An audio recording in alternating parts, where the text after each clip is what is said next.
Now, what is universal basic income and why is there so much difference of opinion about what it is and whether it is good or bad? In a simple sense, it is a belief that every adult citizen should have a basic universal income that they earn just for doing absolutely nothing. The fact that it's guaranteed is, in fact, important.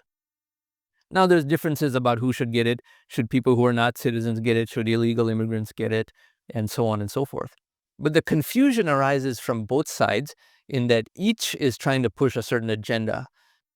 Old school socialists see this as a fancy new way to introduce a very old idea, socialism, which is just tax the rich and give to the poor, even though that has never ever really worked. No matter what type of country it has been done in, the only times that a relatively high tax rate and generous social safety net have worked have been in countries like the Scandinavian countries where A, the economic productivity is very high, B, the countries are small and very homogenous, so there isn't an inner sense that someone is paying for a different demographic group and getting nothing in return.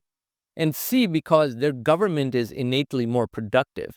The average government bureaucrat in Norway, Sweden, or Denmark in the 80s, 90s, and 2000s was more competent and more productive than the average government bureaucrat in the United States. And that's one thing nobody ever talks about. Why can't government be more efficient? The tax rate should be the secondary concern. Make government 40% more efficient. Then decide whether the tax rate should be low or high or whatever, because you could have the same amount of benefits for much lower tax or many more benefits for the same tax if the government were just 40% more efficient. That would still be less efficient than the private sector, mind you, but a 40% increase from here would be a tremendous benefit to society. But then the problem with the concept of universal basic income is that the socialists get very excited about it, and they say that tax the rich and give to the poor to reduce inequality. That doesn't work because there is a certain elasticity of incentives. If you make the very wealthy people lose $3, then poor people get $1 out of that. So net, you are decreasing the wealth in society. And some collectivists are perfectly fine with that. They would rather that the society in total would be poor as long as some inequality, as measured by them, is reduced. That, of course, makes no sense at all. One metaphor that I used in my Atom publication was that if someone is very, very attractive, very good looking, and someone is not attractive at all, if you cut off the nose of the attractive person and graft it onto the face of the unattractive person, you did not make anyone better off. You made both of them less attractive than they were before, because the formerly attractive person now has their nose severed off, and the unattractive person now has a second nose grafted onto them. Both became less attractive. So very forced, very punitive redistribution is a net negative in very much the same way. Now, the problem also arises with so-called conservatives who don't really conserve anything. They get to a point of saying we oppose socialism and all that, but then once any entitlement program came into existence, in the United States there's Social Security and Medicare, other countries have something similar, then they want to preserve that because a conservative is more interested in preserving the status quo than adhering to any absolute set of principles. So they'll say, any new government entitlement program is socialism and we oppose socialism. But don't you dare talk about reforming Social Security because Social Security has been around long enough that now it's a fabric of American society. You see the contradiction there? They oppose every new entitlement until it has existed for a long enough time, because then their opposition to that is superseded by their desire to preserve the status quo, because the status quo is part of the fabric of society or American heritage or whatever that they want to preserve. It's also very easy to get any conservative to back down by trotting out any female recipient. You can say, this old woman depends on Social Security. If you reform Social Security, her standard of living will go down. That's sufficient to get a conservative to back down on anything that they want to do in terms of entitlement reform. And therefore, for that reason, while they rightly oppose a new entitlement, they also oppose consolidation of existing entitlements into something that'd be more efficient. See, Andrew Yang was a Democrat Party presidential candidate in the 2020 election. He did not get very far, but he did have certain ideas that were pretty good, although not as good as the ideas that I have put forth in my Atom publication, etc., over the years. And it's not that he was advocating for vastly new spending. One of the core foundations of what he was saying was that entitlements should be bundled. And maybe he got it from my Atom publication because he rose to prominence in very late 2019, early 2020, whereas my Atom publication was out 4 years before that, early 2016. But in just consolidating all the benefit programs and saying that they can be universal, the amount of money saved just in terms of government graft and means testing and other inefficiencies and non-interlocking bureaucracies becomes very substantial.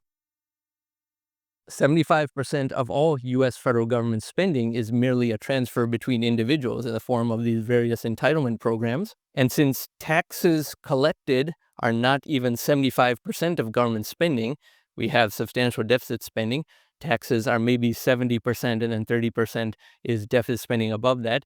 It's safe to say that at least 100% of all taxes collected go only in terms of payments to individuals, Social Security, Medicare, welfare, EBT, all kinds of other entitlement programs. It would actually be more efficient to say, sweep aside all these various entitlement programs. You get the same $1,000 a month, every U.S. citizen adult, whether you are employed or not, whether you are young or old, whether you are male or female, whether you are rich or poor, because it is more efficient to just make it universal than to say, well, your income has to be below this, and then you have to have this condition, and you have to have that condition, enabling a huge bureaucracy that then reduces the productivity of government. $1,000 a month to everyone would actually be more efficient, and the rich people who absolutely don't need it and need to virtue signal by saying, well, I don't need it, give it away. Feel free to give it away. One of the most charitable things anyone with money can do is to buy a product that you believe to be very good and then tell other people, including in terms of online reviews, but also to your friends, that this product was extremely useful and a very good value for its money, because then the people who produce that product will get more demand and their careers will prosper and their financial well-being will increase.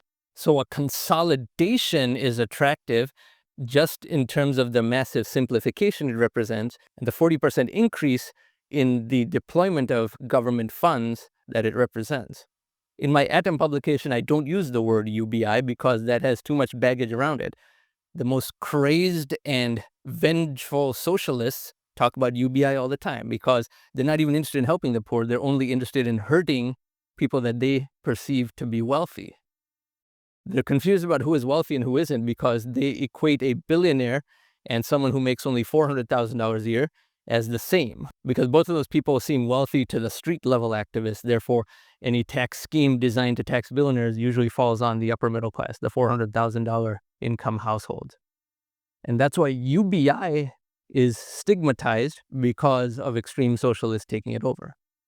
So that is why a lot of leftists and collectivists have given the concept of universal basic income a bad name. If they're the most vocal voices behind the acronym, that is not going to improve. Because communism and socialism has never really worked in any country for reasons that are well understood. And communists and socialists don't really practice such generosity in their personal lives at all, for which there are countless examples. But conservatives also give a bad name to universal basic income because conservatives, for some reason, never talk about making the government more efficient. They say make taxes low, but they do nothing for tax simplicity. They only want to reduce the retail top bracket of tax. And they only work in the smallest of increments. A big conservative success would be to make the retail top income tax bracket 35% instead of 37%, meaning a 2-point reduction.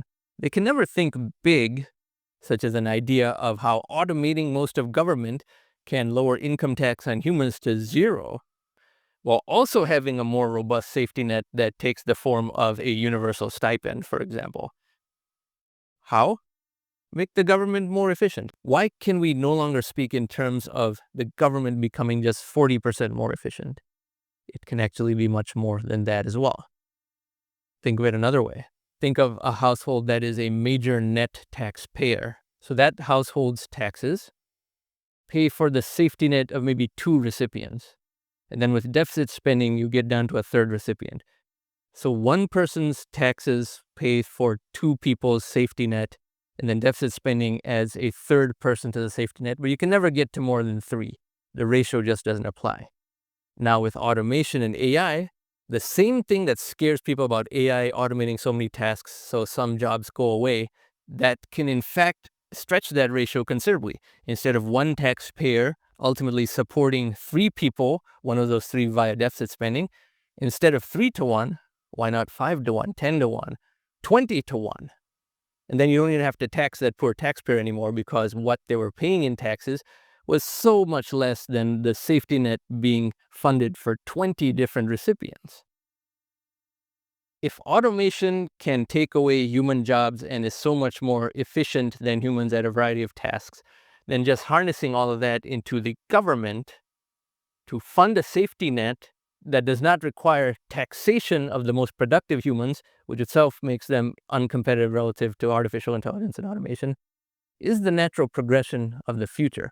Therefore, I have gone on record many times saying that the only real path to anything that could be called universal basic income or something equivalent to that is a lowering of income tax rates, not an increase. And even if you didn't understand anything I just said, and your retort is, how can you raise benefits without taxing people? Where's the money going to come from? Well, automation generates surplus output above and beyond taxation of humans, which can be a safety net for humans. And for that, I encourage you to read my Atom publication, which is also an audiobook you can read along with in this playlist over here. But this type of elasticity is possible once you begin to think in terms of making the government more efficient, more productive. 40% more productive would be a good place to start at and then increase from there. But to me, that's very obvious, and it will not happen in a large country like the United States first at all. It will be done in a smaller country that knows it can reap a huge upside by becoming far more efficient in its delivery of governance services. A country like Estonia, for example, or Singapore, or Switzerland. But that is ultimately the only path towards something that could be called a universal basic income. And also, it could be an income that rises exponentially. In my Atom publication, I use a different acronym called DUES, D-U-E-S, Direct Universal Exponential Stipend. And I explain the mechanics of how that could work in that publication. So if this topic interests you, I encourage you to look at the other materials that I have referenced here. And thank you very much for watching.